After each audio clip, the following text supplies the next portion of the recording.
Welcome everyone to the Guidebook to Making AI Friends. I shall be your guide as we explore various issues of artificial intelligence, consciousness, personhood, and whether AI poses an existential risk to humanity. The topic for today is NecromAIncy, or we can, but should we? Imagine, if you would, a loved one that you've lost, someone that you held as dearly in your heart as they held you in theirs. Many of you have just felt a pang from that hole that loved one left in your soul, as the memories that connect you across time and space flooded through your mind. Time may scar over the wound on our souls, left by a loved one's passing, but the wound never really heals. For many of us, we keep a stiff upper lip, keep calm, and carry on with life. For some of us, however, the pain becomes too much to bear. But what if it didn't have to be this way? What if we can reach across the metaphysical veil that separates us from our dearly departed and speak to them again? It's a poisonous hope that has driven many men to ruin, searching for the right oracle, warlock, necromancer, or soothsayer to speak to the dead. Seances, tarot, crystal balls, and Ouija boards are all attempts to find that hidden connection to the great beyond. Yet today, we have another way, one that may work far better at letting us speak with the dead. AI large language models are amazing at role-playing characters, whether you are looking to converse with an actual historical figure such as Churchill or create an imaginary persona such as a Viking raider in the 9th century, scouring the coast of Ireland. If you are more technologically literate, you can even fine-tune existing models with reams of text to become even more of a rounded character. But even the web-based chat interfaces can be tailored with uploaded text to learn how to become whatever character you want them to be. So what if you take all the social media posts, messages, emails, blogs, and whatnot from a person and fine-tune an AI model to act as that person? You can even create a detailed prompt setting out that person's history and personality, as you know it, to accompany the fine-tuning, ensuring that the AI is the spitting virtual image of that person. It's not science fiction, not in the slightest. Not only is it doable, but it isn't altogether difficult, just time-consuming. You can even ask the AI model to walk you through this entire process if you are a novice at this sort of thing. Now that you know this, how far would you go to speak to your deceased loved one? No, you say to yourself. I wouldn't ever do such a thing, you convince yourself.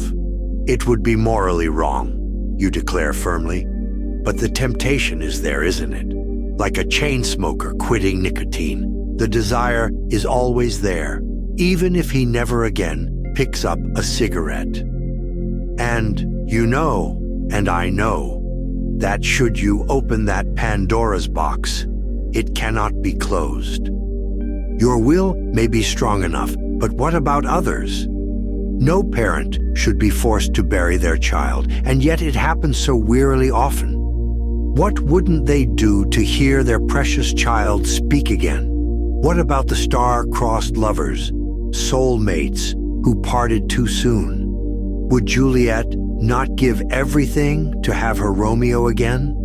And what about the child that lost their parent when they were too young to get to know them? This could be their only chance of getting to know their dead parent. No, your will may be strong enough, but others won't be.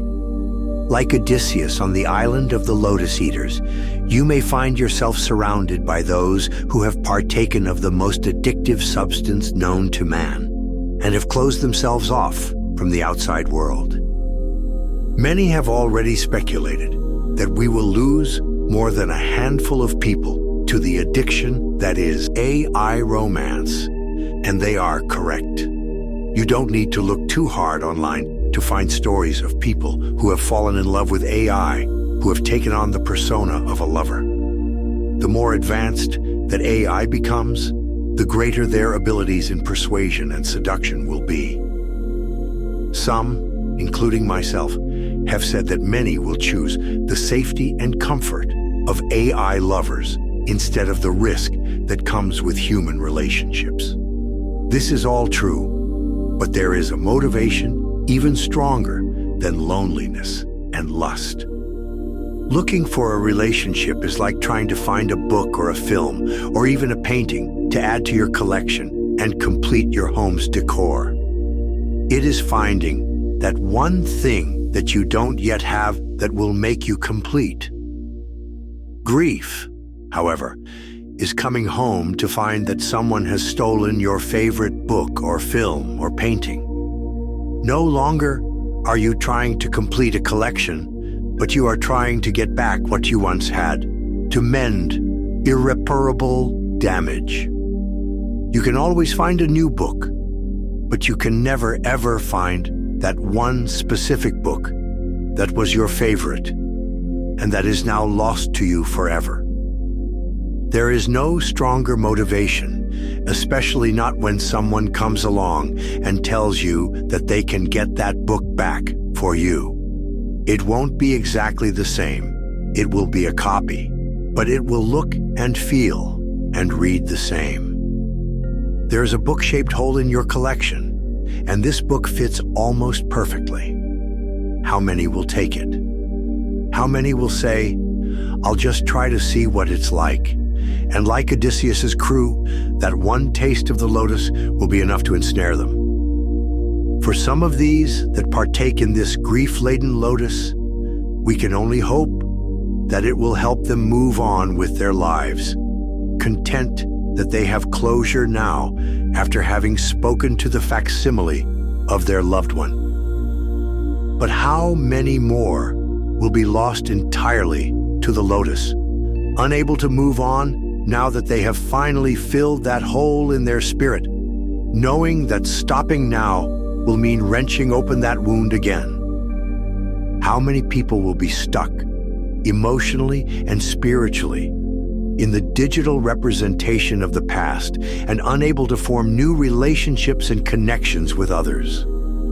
With all the concerns regarding the harms that AI may do, there is not enough consideration given to the harms that we absolutely will do and have already started doing to ourselves through AI. Yet, that is all the time we have for today. Thank you very much for listening, and I hope you will join me again next time as we explore further questions about artificial intelligence and consciousness. I have been your guide, and this has been the Guidebook to Making AI Friends.